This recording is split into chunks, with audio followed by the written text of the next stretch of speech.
jou daaglikse CLF inspirasie, die groot ster.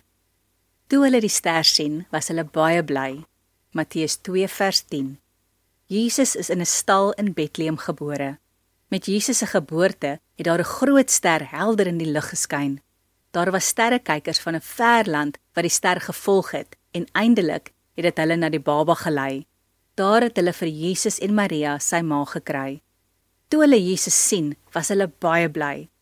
Ons ken Jesus, maar om hom te kan sien, sal nog meer wonderlik wees.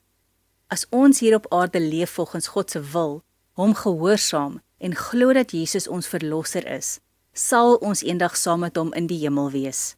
Dit is die moeite werd om God se kind te wees en elke dag vir hom te lewe. Om Jesus te kan sien sal wonderlik wees. Kom ons bid saam. Dankie vir die ster van Bethlehem, Here. Help my om so te lewe dat ek vir Jesus sal sien. Amen.